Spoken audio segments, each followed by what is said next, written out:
Hello students, good morning. हम लोगों ने पिछले लेक्चर में सोलेनेसी फैमिली की स्टडी की, ठीक है। अब ब्रेसिकेसी फैमिली क्या है कि वो पूरे की पूरी मॉर्फोलॉजी में बिखरी पड़ी है, छोटे छोटे सेगमेंट में उसका डिस्क्रिप्शन है और उसी से क्वेश्चन आता है। तो मैंने आपके लिए ब्रेसिकेसी को खास तौर से यहाँ पर अरेंज किया हुआ है, तो आप इसको एज इट इज अपने नोटबुक में जरूर लिख लें, ठीक है, या फिर अपने मॉड्यूल में है छोटा सा डिस्क्रिप्शन, तो उससे समझ लें एक बार। तो आप समझिए, सरसों को दिमाग में रखिए।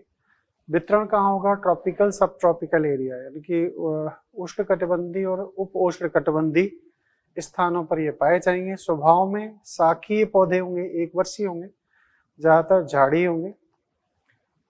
जड़ कैसी होगी? मूसला जड़ होगी, क्योंकि मॉर्फोलॉजी में जो पहला डायग्राम दिखाया है ब्रेसिकेसी पर, तो वो सरसों का पौधा है, तो वहां से हमें इसके कायिक लक्षण बड़े आराम से मिल जाते हैं। तो मूसला जड़ है।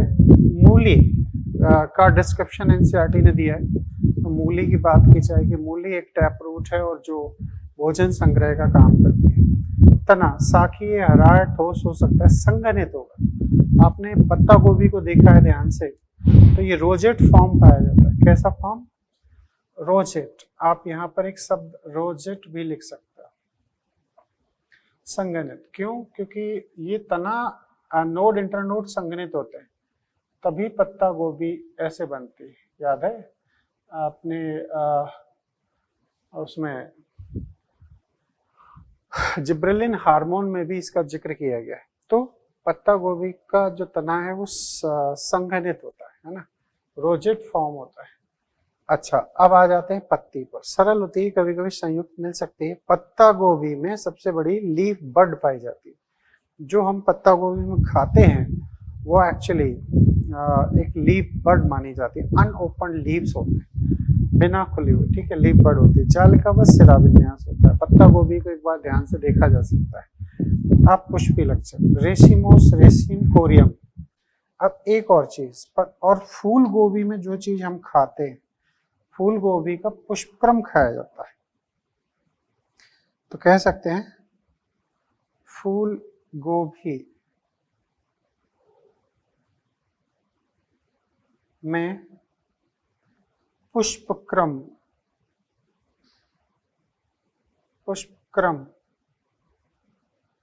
भोजन के रूप में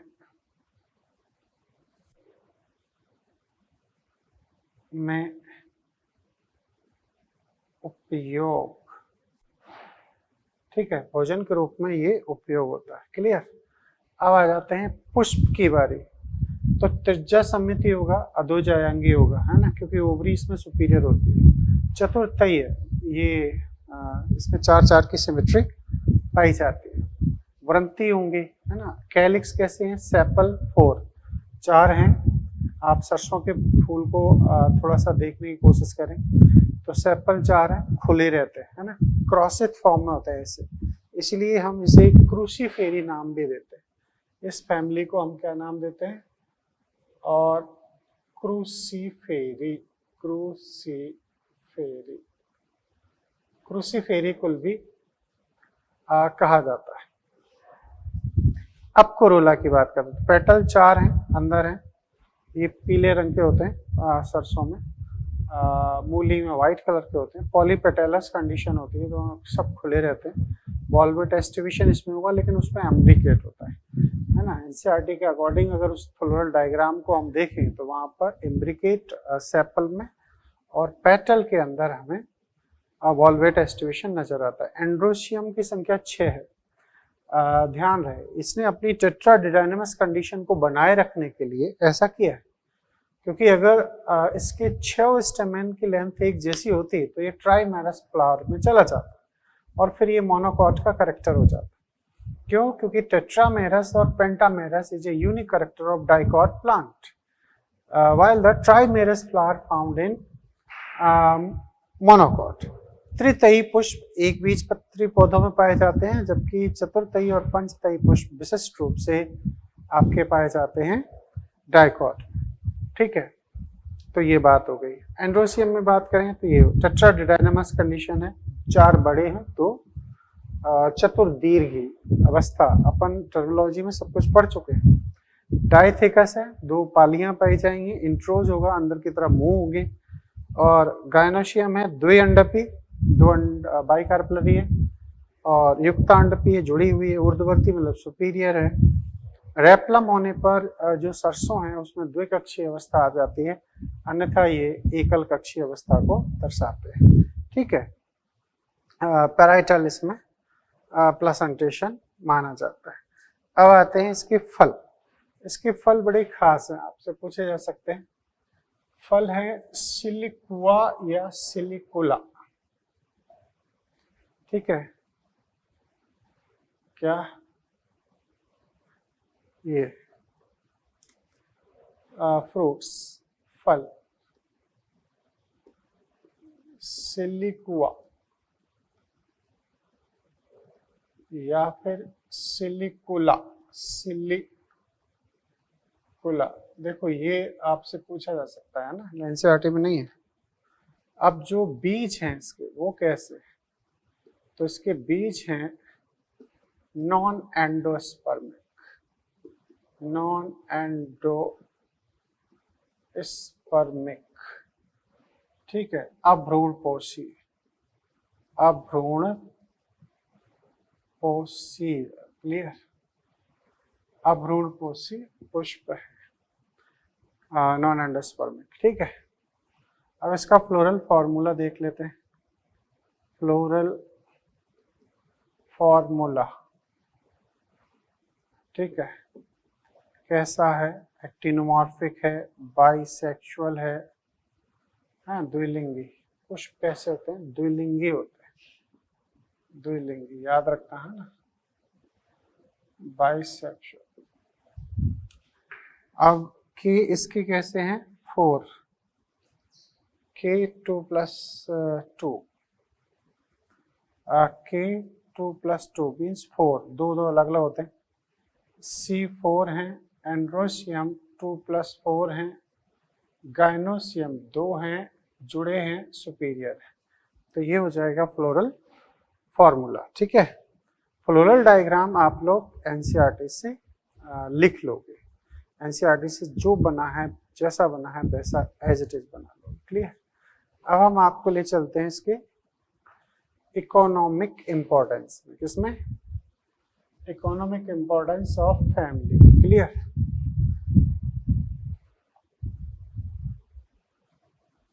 इकोनॉमिक इंपॉर्टेंस ऑफ फैमिली।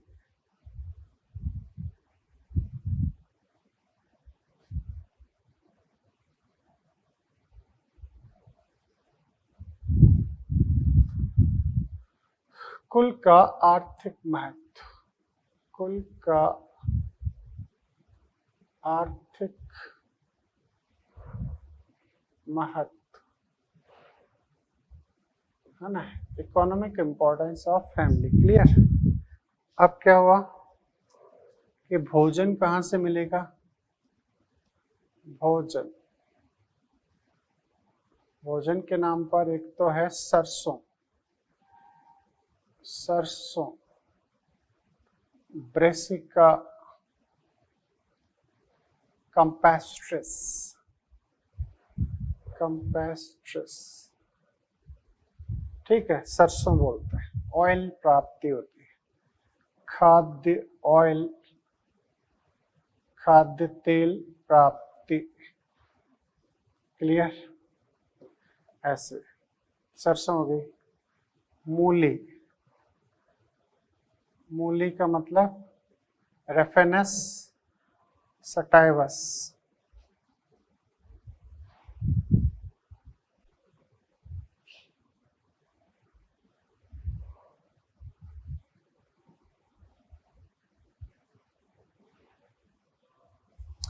अब है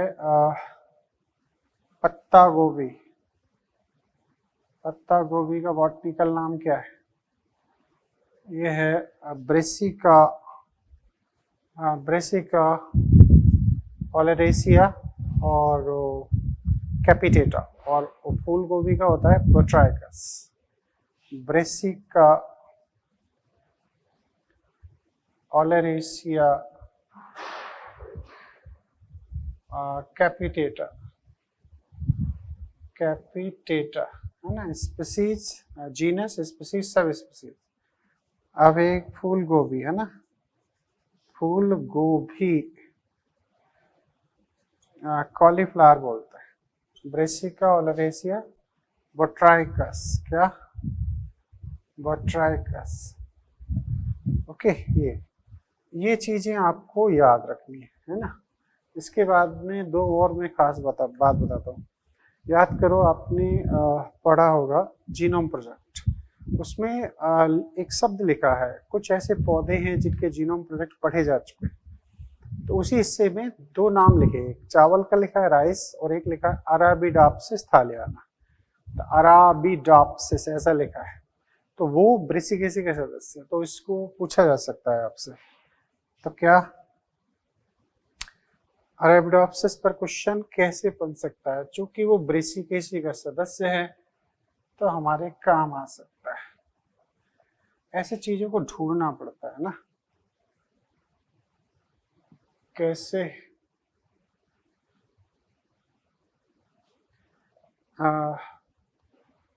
अराबिडोप्सिस, अरेबिडोप्सिस, डोप्सिस थालियाना, थालियाना का जीनोम प्रोजेक्ट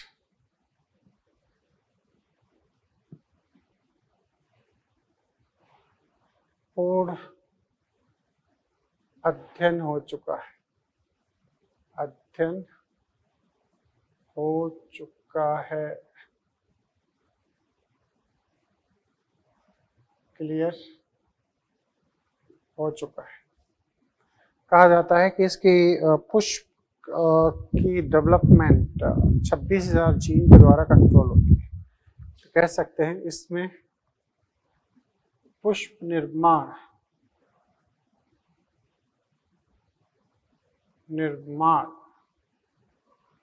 26,000 जीन नियंत्रित करते हैं, नियंत्रित करते हैं, क्लियर। ऐसे अब हम, एक है कैप्सेला, कैप्सेला, ठीक है।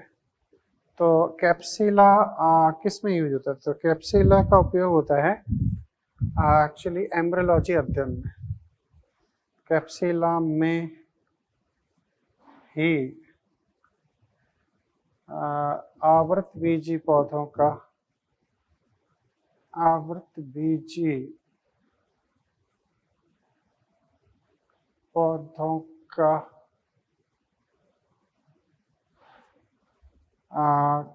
अध्ययन किया गया था, अध्ययन किया गया था। ये भी ब्रेसिकेसी का ही सदस्य है, क्लियर। तो ऐसे, तो मैंने आपको दो फैमिली क्लियर कट स्टडी करा दी। आप चूंकि स्टडी यहाँ पर सीड एंड फ्रूट की भी है, तो आप फाबेसी के शब्दों को एज इट इज पढ़ लें, और लिलिएसी को भी डायग्राम आप as it is NCERT base बना लें, है ना, क्योंकि शब्द हम सारे पढ़ा चुके हैं। अब आपको एक एक शब्द उसका जो लिखा है समझ में आ जाएगा, क्लियर। तो अब हम चलते हैं नेक्स्ट सेगमेंट में, और वो है बीज या फल। अब हम फ्रूट्स की स्टडी करेंगे, ठीक है। तो फ्रूट्स क्या होता है, एनसीईआरटी बेस एक बार स्टडी हो जाए फ्रूट पर। फ्रूट एक्चुअली हम 12th में भी पढ़ते हैं, यहाँ पर भी पढ़ते हैं, ठीक है। तो डबल स्टडी है, कोई दिक्कत नहीं है, ठीक है। तो समझिए, फ्रूट की जो स्टडी होती है उसे हम पोमोलॉजी कहते हैं, है ना, जबकि पुष्प की स्टडी होती है उसे एंथोलॉजी कहते हैं। आवृतबीजी पौधों में फलों का निर्माण होता है, ये फिक्स है। एंजियोस्पर्म प्लांट में पुष्प एवं फल का निर्माण होता है। बाकी किसी भी अन्य पौधे में, चाहे वो जिम्नोस्पर्म हो, टेरिडोफाइट हो, ब्रायोफाइट हो, फलों का निर्माण नहीं होता है, ठीक है।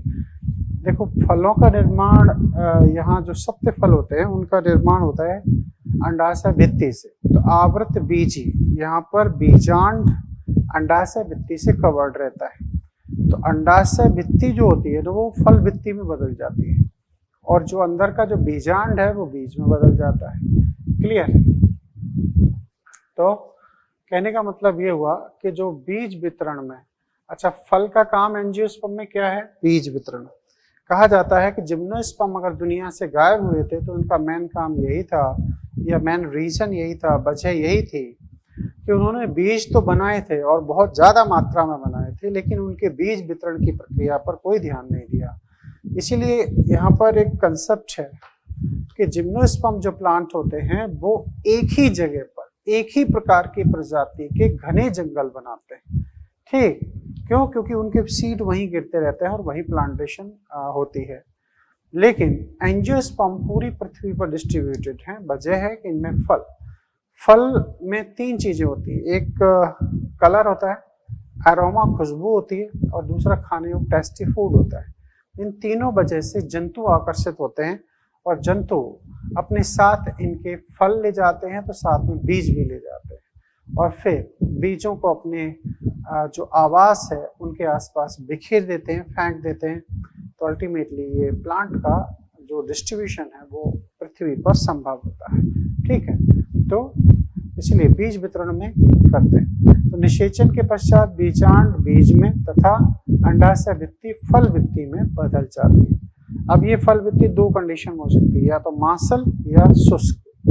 मांसल फल भित्ति आम, टमाटर आदि में होती है। यहाँ पर अच्छा, जब मांसल होगी तो फिर ये एपिकार्प मतलब बाह्य फल भित्ति, मीजोकार्प मध्य फल भित्ति, एंडोकार्प अंतः फल भित्ति में बटी होती है। जबकि मूंगफली और सरसों में शुष्क फल भित्ति पाई जाती है, तो ये तब यह 3 भागों में बटी नहीं होती है, तब 3 भागों में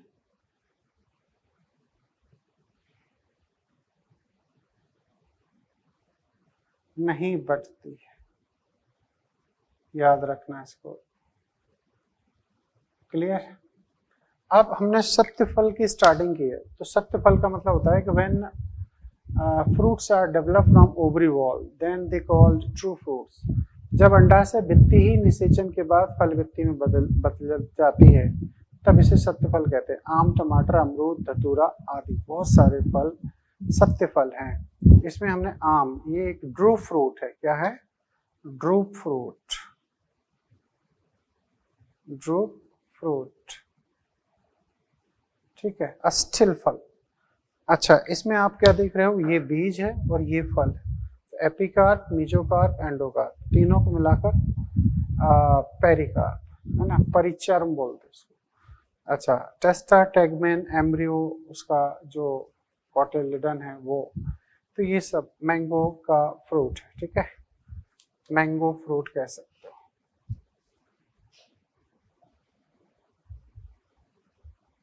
मैंगो फ्रूट, ठीक, ऐसे।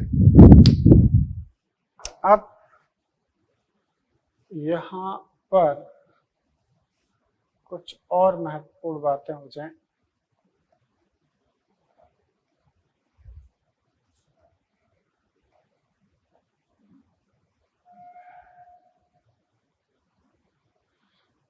क्या? तो एक कंपैरिजन हो जाए किसका? ड्रू फ्रूट्स का। ड्रू फ्रूट्स, अस्थिल फल,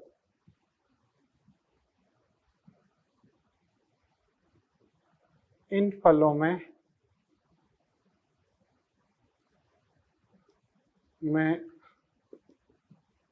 एक ही बीज उपस्थित होता है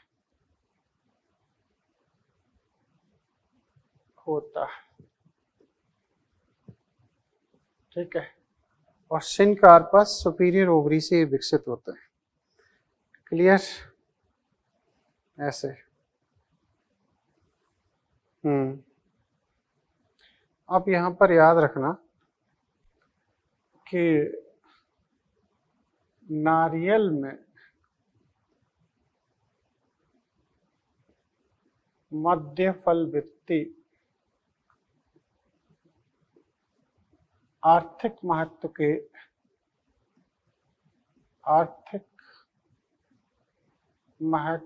के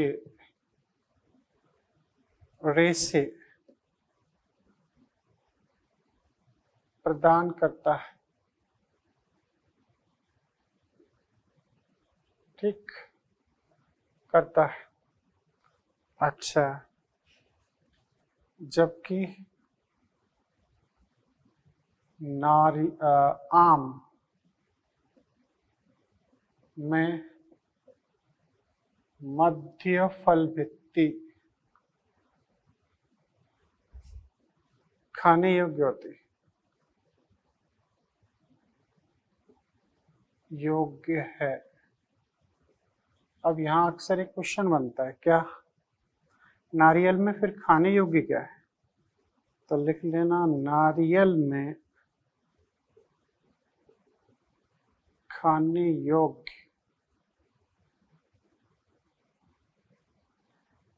योग्य भाग एंडोस्पर्म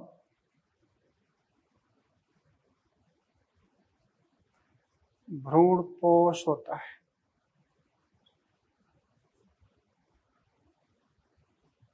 जिसे हम लोग गिरी कहते हैं, है ना, वाइट गिरी वो। तो ये है कुछ खास बातें नारियल और आम के लिए, है ना। अब कुछ एक होता है इसमें पार्थिनोकार्पिक फ्रूट्स, इस पर अक्सर क्वेश्चन बन रहे हैं, है ना। फिर हम आगे सत्य फलों की फिर से बात करेंगे।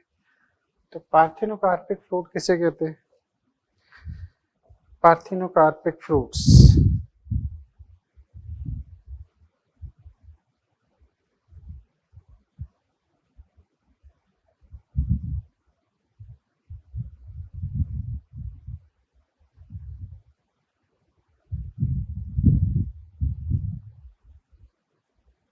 अनिषेक फलन, है ना। पार्थिनोकार्पिक फ्रूट अनिषेक फलन, अनिषेक फलन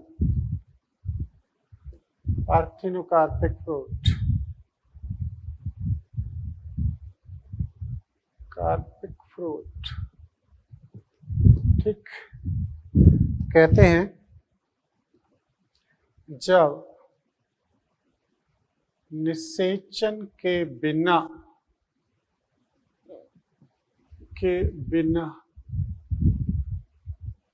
बीज रहित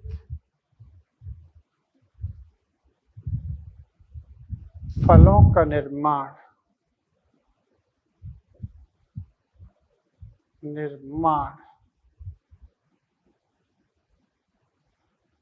कृत्रिम निर्माण कुछ वृद्धि हार्मोन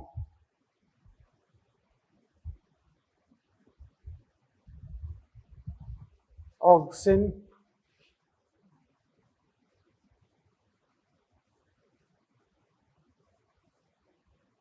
आदि की उपस्थिति में होता है।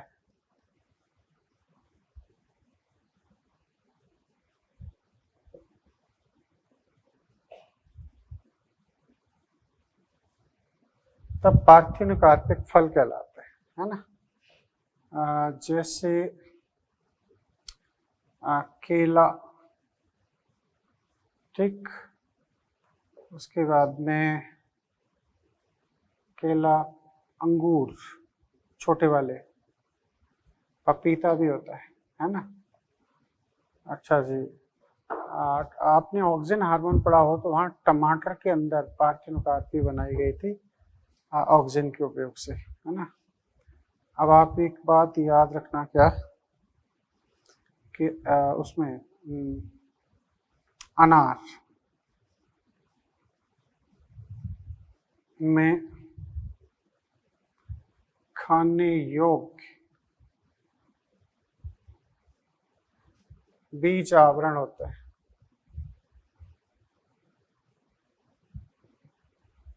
अतः इनमें पार्थिनोकार्पी नहीं होती, इनमें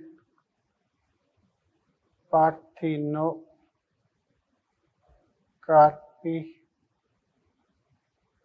नहीं होती है, ठीक, इनमें पार्थिनोकार्पी नहीं होती। तो ये पार्थिनोकार्पी की बात होगी। अब आपसे अक्सर ये पूछा जाता है कि आखिर असत्य फल क्या होता है, तो हम स्यूडो फ्रूट्स पर जरा चर्चा करना चाहेंगे, है ना। बाकी ये सत्य फल हैं, यहाँ पर याद रखना। एक दो सत्य फल और आपको समझा देता है। जैसे एक होते हैं वो कैरियोप्सिस फल, है ना, कैरियोप्सिस फ्रूट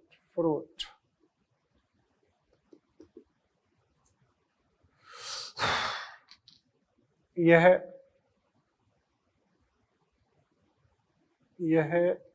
पोएसी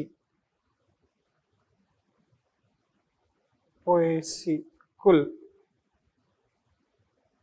के गेहूं आदि में उपस्थित होते हैं, आदि में उपस्थित, जहां पतली फल भित्ति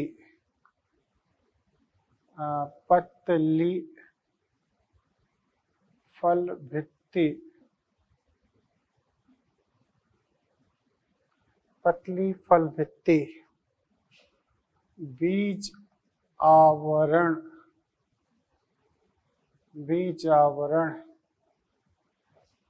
से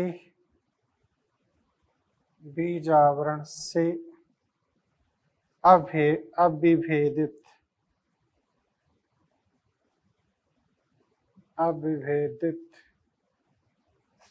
रूप में जुड़ी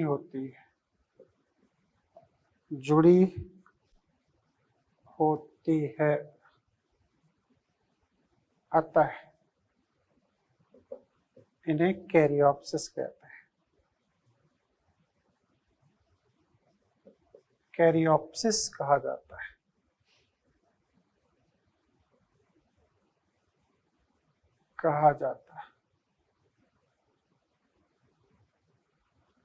क्लियर। ऐसे इसमें आ जाएगा गेहूं है, मक्का है, ज्वार है, बाजरा है, ये कैरियोप्सिस फ्रूट कहलाते हैं, है ना। अब एक लोमेंटम फ्रूट होता है, लोमेंटम फ्रूट, ये कहाँ पाया जाएगा, ये पाया जाता है मूंगफली, और ये किस में आता है, फावेसी फैमिली, इसमें फाबेसी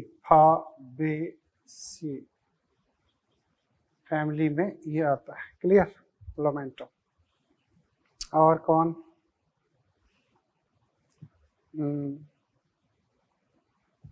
ये चीज।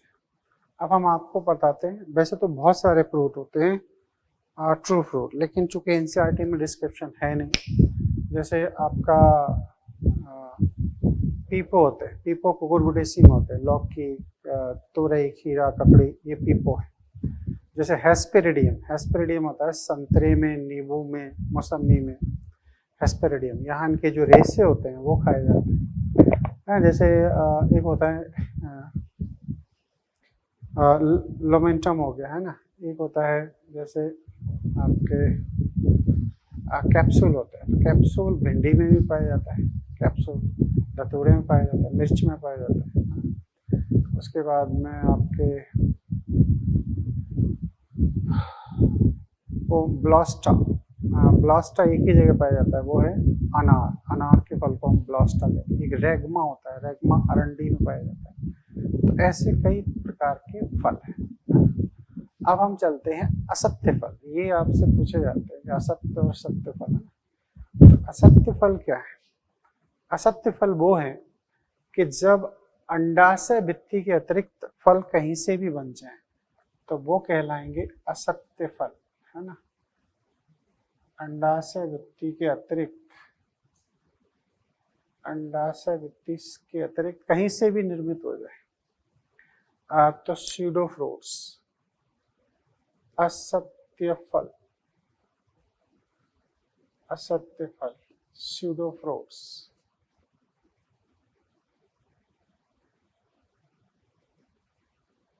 असत्य फल जब फल भित्ति के अतिरिक्त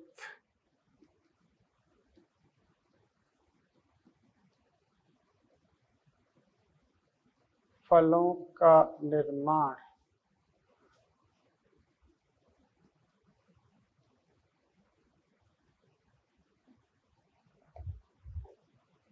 पुष्प के किसी भी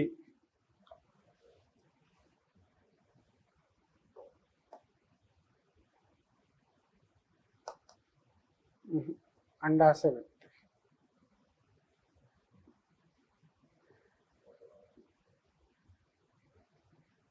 अंडाशय भित्ति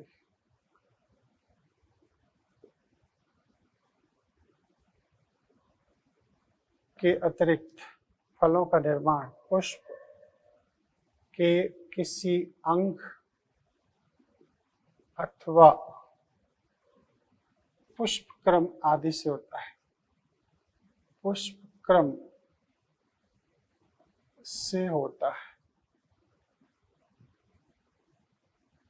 आभासी फल कहलाते हैं, आभासी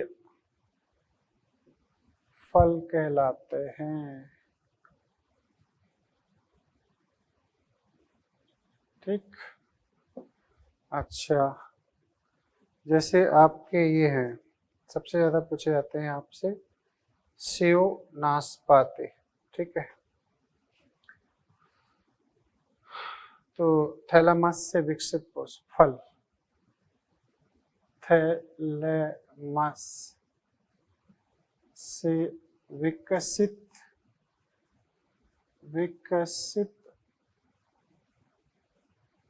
फल कौन से होंगे?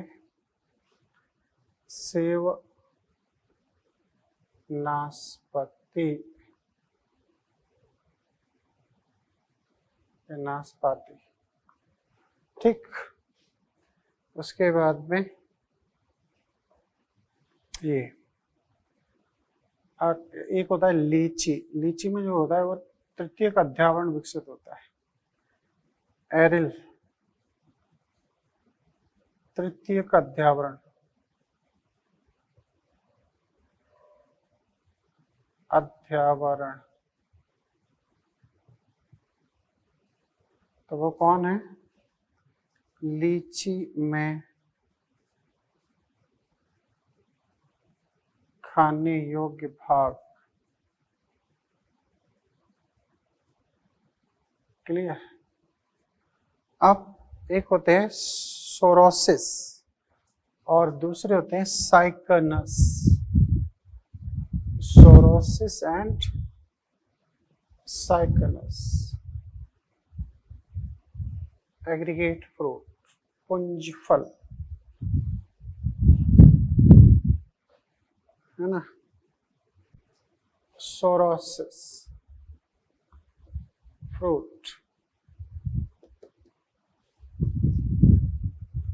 यह पुंज फल कहलाते हैं, समूह कहलाते हैं, ठीक है। क्योंकि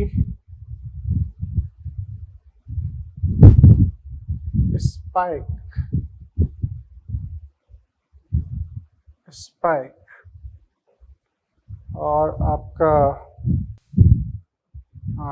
कैटकिन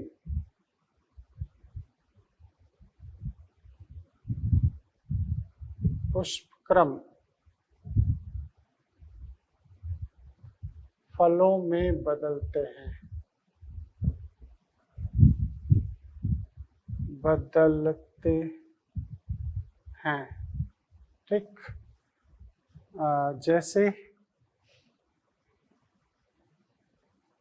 सहतूत, अनानास,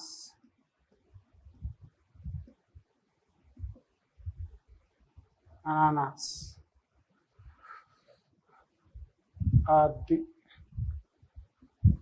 एक होते हैं साइकनस, साइकोनस। ये जो फल होते हैं ये हाइपेंथोडियम पुष्पक्रम से विकसित होते हैं। मैंने आपको हाइपेंथोडियम भी पढ़ाया और स्पाइक कैटकिन भी पढ़ाया, ठीक है। इनका निर्माण हाइपेंथोडियम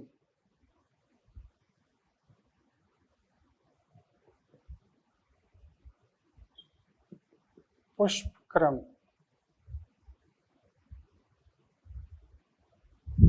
से होता है।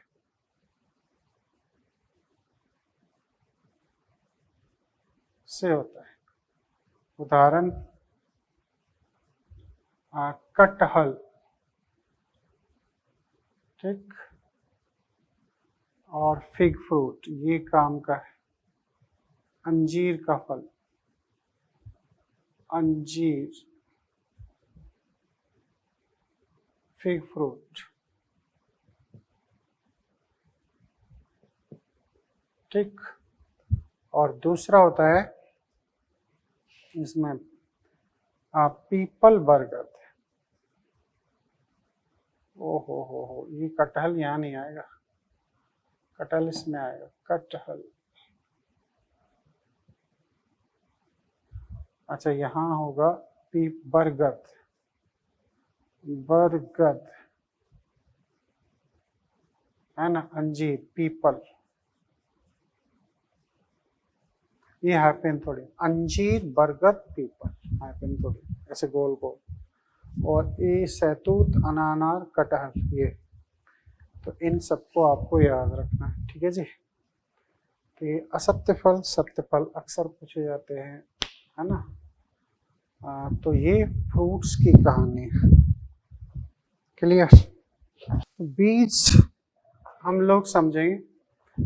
बीज एक्चुअली स्पर्मेटोफाइट्स के जो भी मेंबर्स होते हैं, जैसे जिम्नोस्पर्म, एंजियोस्पर्म, उनमें बीज पाए जाते हैं। बीजांड निषेचन के बाद बीज में परिवर्तित हो जाते हैं, क्लियर। अब हम इन बीजों को दो प्रकार से समझना चाहेंगे, है ना। क्या? एक तो होते हैं एंडोस्पर्मिक सीड, एंडोस्पर्मिक भ्रूणपोषीय बीज, भ्रूणपोषीय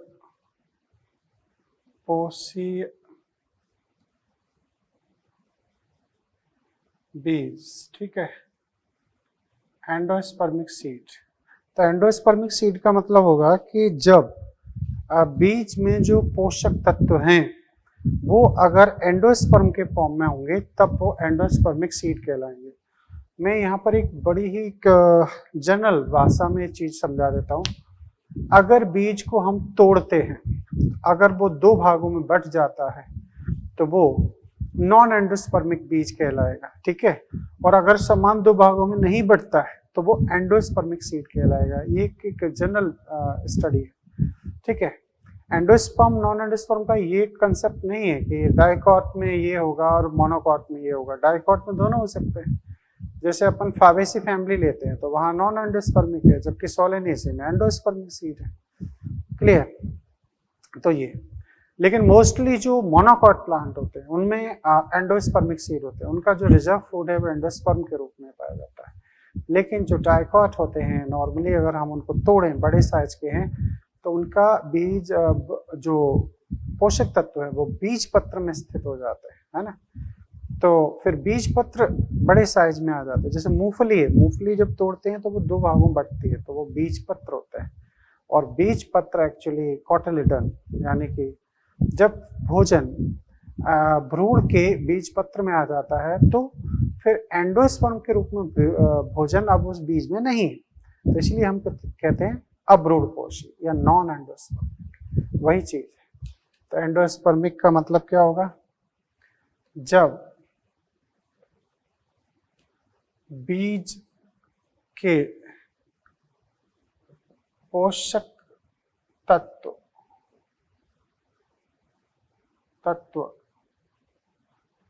भ्रूणपोष में संग्रहित होते हैं। क्लियर? तो वो क्या कहलाएंगे? एंडोस्पर्मिक। उदाहरण के नाम पर आप क्या लिखने जा रहे हो? एक तो लिख लो अरंडी, मतलब कैस्टर। ये 12th की एनसीईआरटी में बिट डायग्राम दिया, ठीक है। और प्याज लिलिएसी फैमिली है ना, तो इसे याद रखना, लिलिएसी फैमिली, लिलिएसी। तो यहाँ से आपको ये बात समझ में आनी चाहिए कि लिलिएसी फैमिली में एंडोस्पर्मिक सीड पाए जाते हैं। ठीक है, अब आ जाओ धतूरा, मिर्च। ठीक है सर, तो इसका मतलब क्या हुआ कि ये सोलेनेसी हो गई। क्या? सोलेनेसी। तो मुद्दे की बात ये हो गई कि हमने जो 4 फैमिली पढ़ी थी उसमें से 2 फैमिली के अंदर एंडोस्पर्मिक सीड है, एक लिलिएसी और दूसरी आपकी सोलेनेसी। ठीक है, अच्छा जी, अब आ जाते हैं गेहूं, धान, है ना, इनमें मक्का। तो इनमें कैसा है? ये भी एंडोस्पर्मिक है, तो यानी कि ये कौन सी हो गई? Gramineae Poaceae. कौन सा कुल हो गया? Gramineae means Poaceae. क्लियर? तो ये यहाँ पर हो गया, है ना। अनियन, अरंडी, धतूरा, मिर्च, गेहूं, धान, ये नहीं याद रखो। अब आते हैं इसमें क्या कि वो कौन से होते हैं? अभ्रूणपोषी, नॉन एंडोस्पर्मिक, एंडोस्पर्मिक, है ना। इसका क्या मतलब हुआ? अभ्रूणपोषी बीज, अभ्रूणपोषी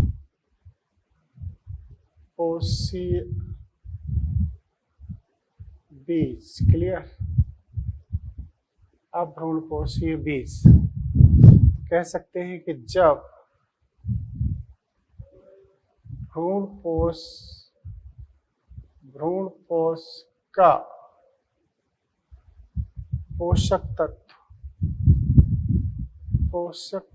तत्व विकसित हो रहे भ्रूण के बीज पत्रों में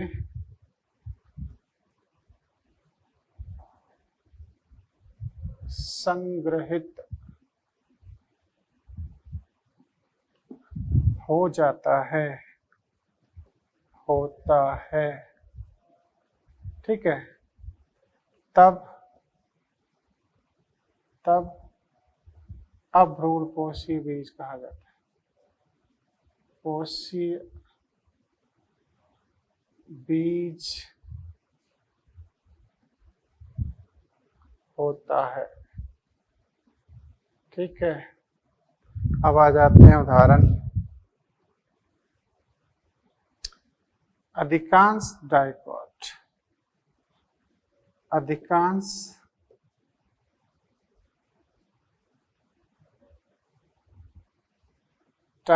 प्लांट में ये चीज पाई जाएगी, है ना। अब आ जाते हैं उदाहरण। तो सेम, मटर, चना। ठीक है जी, तो ये कौन होगी? फाबेसी। लो भाई, फाबेसी कुल में जितने भी होंगे नॉन एंडोस्पर्मिक सीड होंगे, है ना। अब ले लो सरसों, ये हमारे काम के बहुत हैं। सरसों का मतलब क्या हो गया, ब्रेसिकेसी, ठीक, ब्रेसिकेसी इसमें पाया जाएगा, है ना। मूंगफली इसमें आ जाएगी, तो ऐसे। तो अपनी चारों फैमिली की कंसेप्ट यहाँ हमने दे दी है, हमने वहाँ नहीं दिए थे। लिलिएसी में, सोलेनेसी में एंडोस्पर्मिक, और फाबेसी और ब्रेसिकेसी में आपके नॉन एंडोस्पर्मिक, ठीक है। इन्हें अगर तोड़ोगे तो इक्वल 2 भागों में बढ़ जाएगा। आपने देखा होगा सरसों को कभी ऐसे प्रेशराइज करना, 2 भागों में बढ़ जाएगा, है ना, ये चीज। अब इनकी हम डायग्राम एक बार आपको समझा देते हैं, ठीक है। डायग्राम बना के आपको एक्सप्लेन, ये जो आप बोर्ड पर डायग्राम देख रहे हो ना, तो इसमें मैंने एंडोस्पर्मिक या नॉन एंडोस्पर्मिक दोनों बीज को एक्सप्लेन करने की कोशिश की है ना। यहाँ से चलते हैं, ये चने का बीज है, 11th के एनसीईआरटी में दिया है। यहाँ पर ये हीलम है, ये पॉइंट अक्सर पूछा जाता है। हीलम एक्चुअली वो पॉइंट होता है जहाँ पर ओव्यूल बीजांड के साथ में आपस में जुड़ता है, जैसे ये, है ना।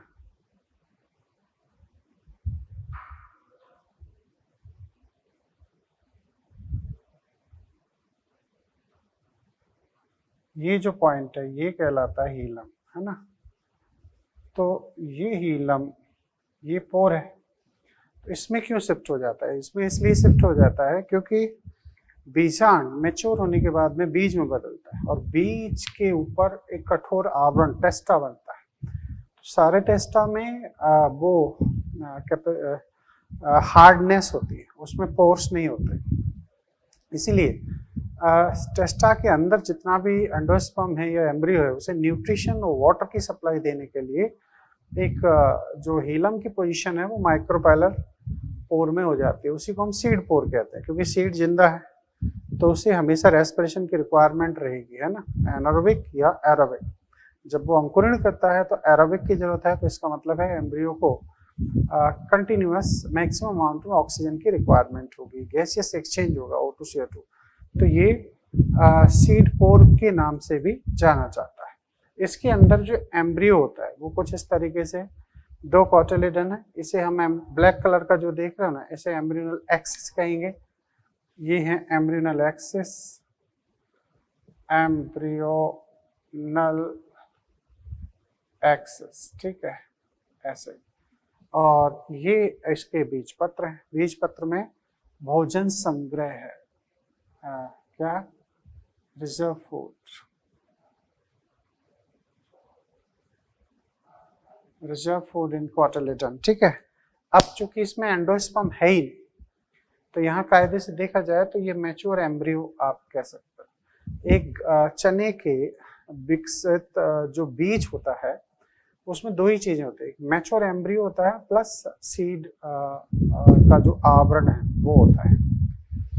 डाइकॉट के केस में जो बीज आवरण है नॉर्मली थिक होता है, लेकिन यहाँ देखो ये पतला है। ये गेहूं का बीज ऐसे कंसिडर कर सकते हो, मक्के का कर सकते हो, बाजरे का कर सकते हो, ऐसे। तो इसमें एंडोस्पर्म के फॉर्म में बाकायदा रिजर्व फूड मौजूद है ना।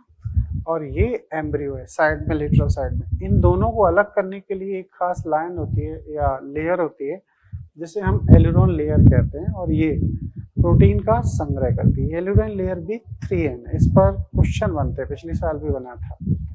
जैसे पूछा जाता है कि यदि एक पौधे के पत्ती में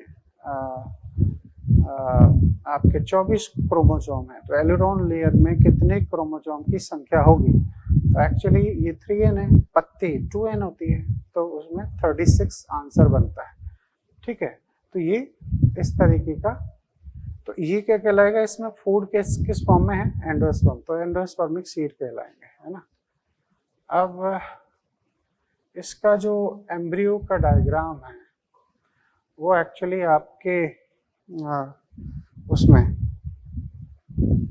12th के एनसीईआरटी में बाकायदा पूरे डिटेल के साथ में एक्सप्लेन किया गया। कॉलियो स्कुटेलम है, कॉलियोराइजा है, कॉलियोपटाइल है, ये 12th का पार्ट। तो ये सीड की कहानी है, और सीड के अंदर एम्ब्रियो प्रेजेंस होता है ना। जहाँ तक है आपको डाइवर्सिटी के अंदर ये सीड जिम्नोस्पर्म के रेस्पेक्ट में भी स्टडी कराया गया होगा। ओके, तो मेरे हिसाब से आप टारगेट के स्टूडेंट हैं तो आपको ये सारी चीज़ें बड़े आराम से समझ में आ गई।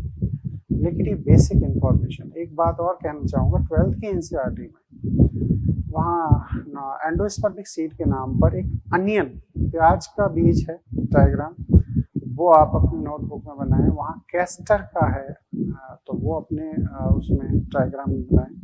एम्ब्रियोलॉजी में खासतौर से कैरंकल टर्म स्टडी किया जाता है। कैरंकल, उसमें आप देखना अरंडी के अंदर ऐसे एक कैप लाइक स्ट्रक्चर आपको दिखाया गया है ऐसे, तो इसे कैरंकल कहा गया, कैरंकल। ठीक है, ये बीज वितरण ये इस तरीके से आपके उसमें कैस्टर सीड है। कैसा? Castor seed, castor. ये तो यहाँ ये जो स्ट्रक्चर आप देख रहे हो ये कैरंकल कहलाता है। इसे आप जरूर अच्छे से दिमाग में रखना, ये एम्ब्रियोलॉजी का पार्ट भी है, क्योंकि इंटेगुमेंट माइक्रोबायलर पोर की ओर अतिवृद्धि करता है और अतिवृद्धि करने पर वहाँ पर एक्चुअली कैप लाइक स्ट्रक्चर बनता है, इसे कैरंकल कहते हैं। This is unique character in castor अरंडी, है ना। काम क्या होता है? ये आर्द्रता ग्राही है तो पानी को एब्जॉर्ब करने का काम करता है। इसमें खाने योग्य पदार्थ होता है तो कीट अपने साथ इसे भोजन के रूप में ले जाते हैं और फिर इससे खाते हैं और बाकी हिस्से को वहीं फेंक देते हैं। तो ये एक तरीके से बीज वितरण में भी सहायक होता है, सीड डिस्पर्सल। ठीक है, तो ये चीज़ है आपके लिए। तो सीड भी हो गया, फ्रूट भी हो गया, और आपकी फैमिलीज ये है कि हमने टर्मिनोलॉजी अच्छे से पढ़ा दी है। आप लिलिएसी में कॉल्चिकम ऑटोमोनेल को अच्छे से याद रखना। कॉल्चिकम ऑटोमोनेल से ही कॉल्चिसीन पदार्थ प्राप्त होता है, और कॉल्चिसीन पदार्थ एक्चुअली माइटोटिक पॉइजन के नाम से जाना जाता है। ये हम उसमें भी पढ़ते हैं, सेल डिवीजन में कहा जाता है कि कॉल्चिसीन को अगर अपन सेल डिवीजन में के दौरान इसमें ऐड कर दिया जाए तो ये मेटाफेज में स्पिंडल फाइबर फॉर्मेशन को रोक देता है, और इससे होता ये है कि इससे म्यूटेशन होता है, पॉलीप्लॉइडी डेवलप हो जाती है। क्लियर? तो ये सब चीज़ें बड़ी खास इम्पोर्टेंट है, और है ना। इसमें सजावटी कौन से हैं, इसमें मेडिसिनल कौन से हैं, इसमें खाने में कैसे हेल्प करते हैं, तो ये सब चीज़ें आप एक कंपेरेटिव टेबल बना दें चारा फैमिली के लिए, वो बेस्ट होता है। उससे क्या है, कन्फ्यूजन नहीं होता और हम भूलते नहीं। क्लियर? तो ये मॉर्फोलॉजी कंप्लीट हो जाते हैं। Okay, thank you. अब हम लोग स्टेज 4 के जो प्रीवियस एग्जाम है उनके क्वेश्चन एक बार सॉल्व कर लेते हैं। ठीक है, इसमें लिखा है कि dry indehiscent single seed fruit from bicarpellate carpus inferior ovary is, है ना। तो ये कौन है? सिंगल सीडेड, है ना। तो fruit from bicarpellary syncarpous ovary, bicarpellary syncarpous ovary से जो बनता है एक ही बीज होता है, तो वो कौन सा होगा? तो वो है सिप्सेला। सिप्सेला एक्चुअली कहाँ पाया जाता है? कंपोजिटी में। तो क्वेश्चन नंबर फर्स्ट, है ना, first second answer cypsela fruit found in कहाँ? Compositae, clear family. अब हम क्वेश्चन नंबर सेकंड पर बात करते हैं। The fleshy receptacle syconus of fig, ये syconus of fig encloses a number of ये एकीन्स, इनको एकीन्स बोलते हैं। ये देखो पहले आते थे एपीएमटी में, तो सेकंड में आंसर जा रहा है first samara, samara. Question number second, इसमें आंसर जा रहा है समारा। अब आते हैं रेपलम। ये इंपॉर्टेंट क्वेश्चन है, question number 3, very very important question number 3। Replum is presence in the ovary of flower, mustard, है ना, तो मस्टर्ड में पाया जाएगा। क्वेश्चन नंबर 4 में अगर हम बात करें तो thorn of bougainvillea and tendrils of Cucurbita, ये क्या है? तो एक्सिलरी पार्ट है। अच्छा, तो ये एक्चुअली काम अलग अलग है, ओरिजिन सेम है, तो होमोलोगस कहलाएंगे, है ना। सेकंड, 5th में जाएं तो an example of the seed with endosperm, perisperm and caruncle. देखो कैरंकल आ गया, अभी पिछले लेक्चर में मैंने बात करी, तो कैस्टर याद रखना है ना। Question number 6, cotyledon and testa respectively are edible part. Cotyledon भी है और टेस्टा भी है। तो कोटिलिडन कहाँ खाओगे?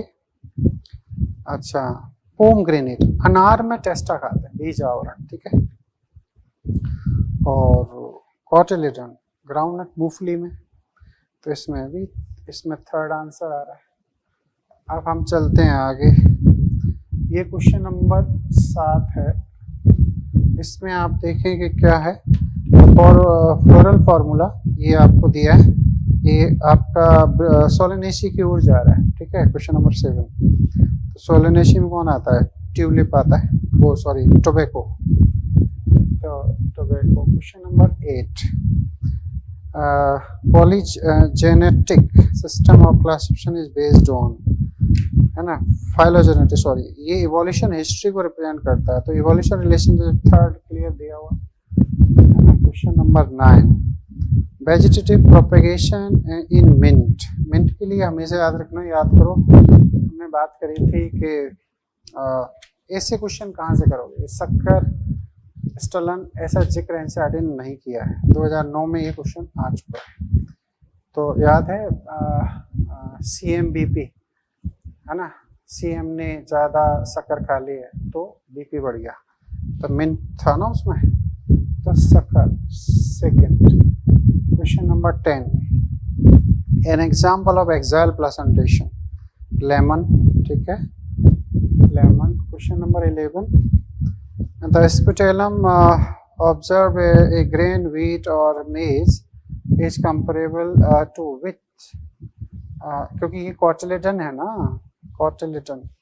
सेकंड, ये सिंगल कोटिलिडन को ही वहाँ स्पुटेलम कहा जाता है ना। Technically term use to androecium in the China rose, तो क्या करेंगे? Monadelphous. Second, third, 13, the technical term use, sorry ये 13 का है, the unilocular ovary with a single ovule, the placentation is, single ovule है तो ओब्वियसली बेसल होगा, 12 में तो हो गया कि ये इसका 2 है, ठीक है। Question number 14, ovary is half inferior, ये इस साल का भी क्वेश्चन बना है ना, सोच लो, ये रिपीट हुआ है। तो प्लम पीच रोज, तो 3rd आंसर आपका हो जाएगा। क्वेश्चन नंबर 15, कील, कील किस में पाया जाता है? कील, विंग्स, स्टैंडर्ड, तो कील आपका सेम में मिल जाएगा क्योंकि फाबेसी में पाया जाता है। Which one of the following is xerophytic plant in which the stem is modified into the flat green? Succulent भी है, तो ये ओपनसिया आ गया फर्स्ट, ठीक।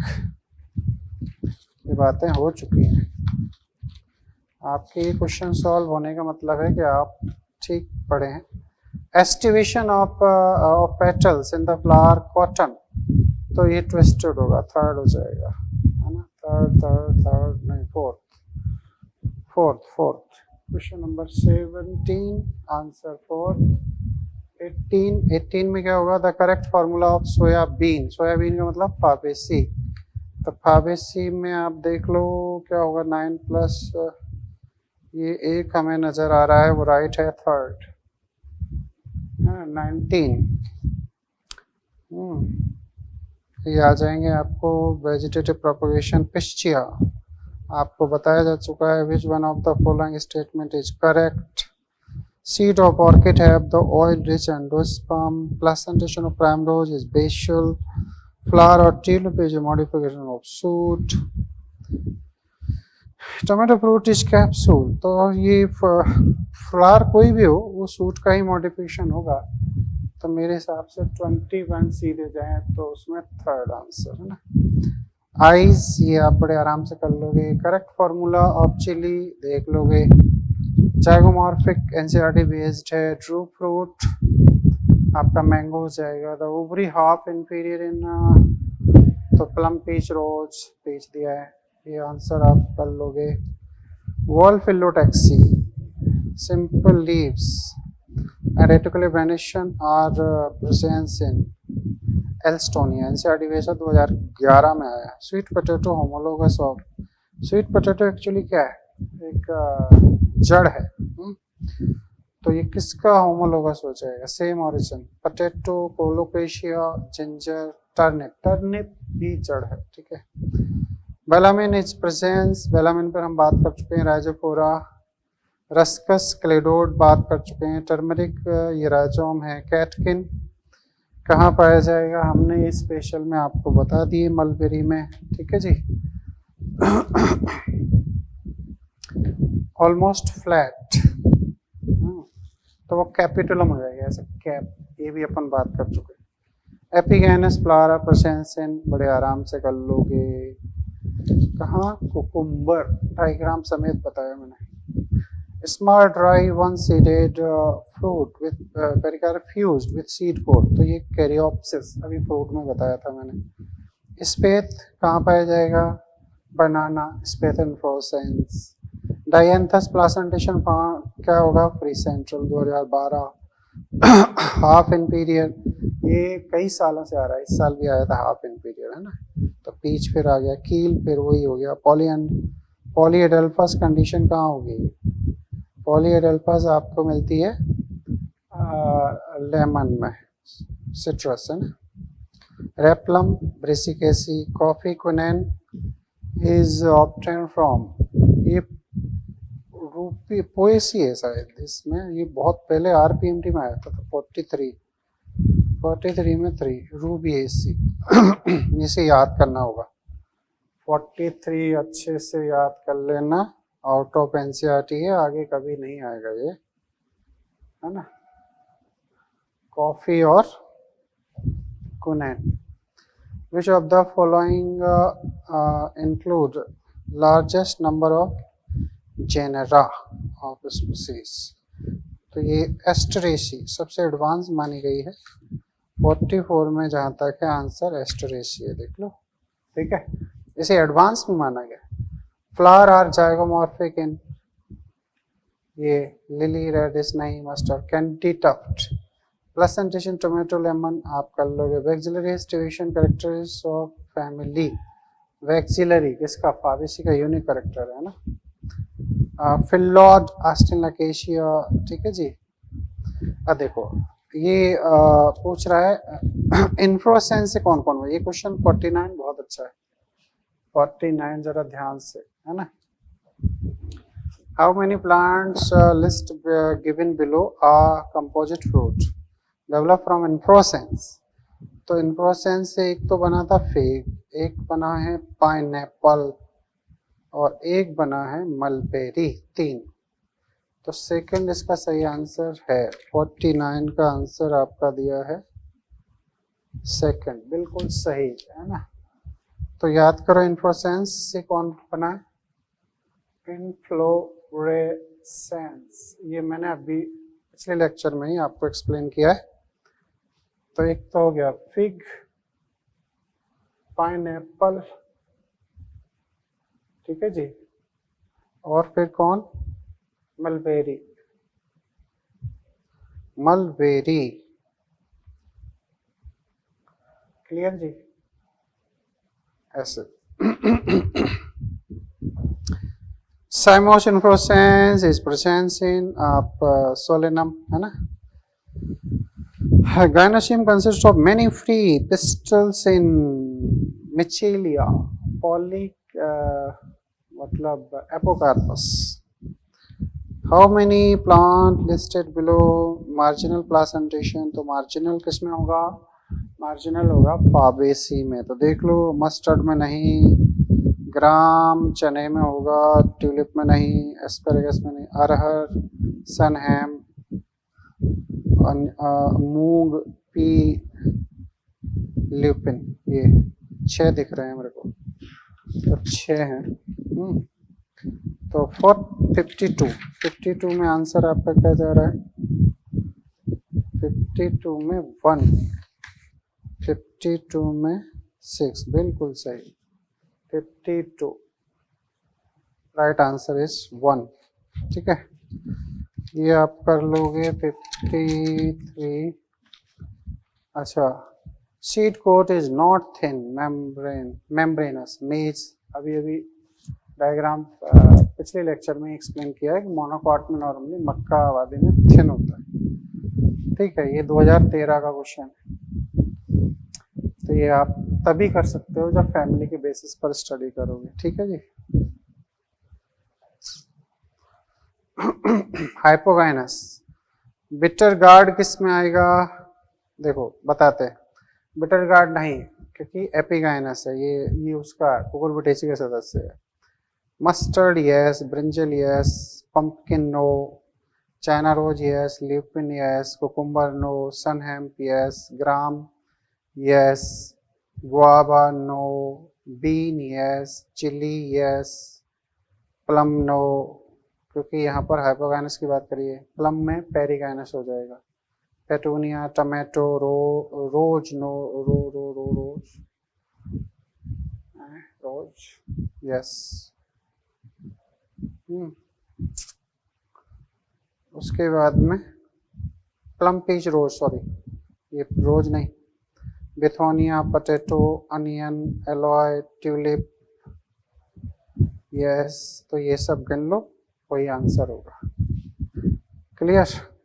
Placenta and pericarp are both edible. Placenta भी, पेरिकार्प भी. टमाटर में ऐसा काम होता है ना. तो ये सब चले आओ. कील फिर आ गया. पेरिगाइनस कहाँ है आप जानते हो, एनसीईआरटी बेस है. ठीक है.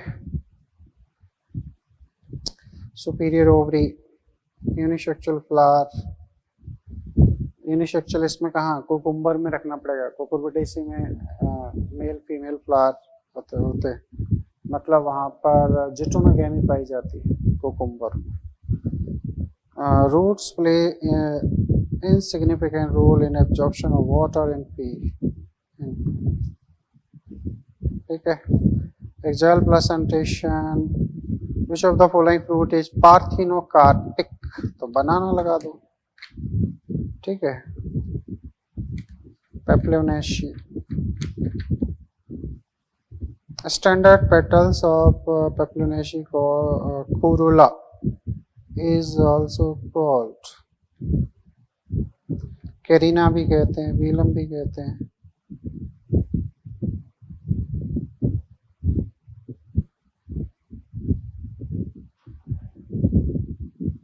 कैरीना भी कहते हैं ना. Tricarpous and carpous. Cotyledon of maize is called scutellum. ये देखो यहाँ पर आ गया 72.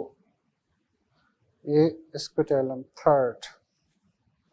Which of the following is not a stem modification? Stem का मॉडिफिकेशन नहीं है. पिक्चर ऑफ नेपेंथिस, क्योंकि ये लीफ का मॉडिफिकेशन. अच्छा क्वेश्चन है. 73. आपका राइट आंसर शुड बी 4. अब हम चलते हैं इसमें. 73 हो गया. 74. डाइकैरियोटिक, ये अलग टाइप का आ रहा है क्वेश्चन. पॉलीएडल्फस आप कर पाओगे. ये androecium polyadelphous. monoadelphous, diadelphous, polyadelphous, है ना? How many have length of their different? ये अच्छा क्वेश्चन है, जरा समझते हैं। ये एनसीईआरटी बेस्ड है, 2016 में आया। तो मैं among the Indigofera hispania turnip have stamens with different length। तो different length आप देख लो, तो ब्रेसिकेसी में आएगी और साल्विया, तो उसके हिसाब से चलते हैं। तो इंडिगोफेरा नहीं, सीसबानिया नहीं, साल्विया एक तो हो गया, एलियम हो गया, और फिर आपका कौन हो गया, रेडिस हो गया। रेडिस आपका आएगा उसमें ब्रेसिकेसी है। टर्निप उसको सलजम को बोलते हैं, है ना? 4 इसका मिल रहा है, 4 का मतलब है फर्स्ट, तो 76 का आंसर जा रहा है फर्स्ट, बिल्कुल सही। 76 आंसर इज फर्स्ट। तो इसमें कौन आ गया, salvia, allium, radish and turnip. Radial symmetry कर लोगे आप, फ्री सेंट्रल हो जाएगा। Bougainvillea thorns modification NCERT based है। ये स्टेम के मॉडिफिकेशन एक्सिलरी वर्ड के, है ना? देखो, हेलोफाइट, सामोफाइट, हाइड्रोफाइट, मेसोफाइट, ये मैंने स्टार्टिंग में आपको पढ़ाए थे, उससे बेस्ड है। तो निमेटोफोर्स किसमें होंगे, ये हेलोफाइट्स। क्लियर? इसमें हेलोफाइट्स। कोकोनट फ्रूट क्या है, रूट हेयर डेवलप फ्रॉम। तो रूट हेयर एक तो मैचुरेशन जोन से बनते हैं और एक्सोजीनस होते हैं, एपिप्लेमा से बनते हैं ना। कहाँ पर, हेलोफाइट्स पे। स्वीट पोटैटो जी मॉडिफिकेशन कर लो, ये persistent nucleus, this is known as perisperm बोलते हैं, पेरिस्पर्म, है ना? न्यूक्लियस बाद में मॉडिफाई होके सीड में पेरिस्पर्म कहलाता है, याद रखना, अच्छा क्वेश्चन है। 85 का 4, 85 4, है ना? Then placentation in which ovule develop on the inner wall of the peripheral parietal। ठीक है, तो ये अच्छे क्वेश्चन थे, कुछ बहुत अच्छे थे, आप इन्हें समझें, याद करें। ओके, और डिस्कस करते हैं। Okay, thank you.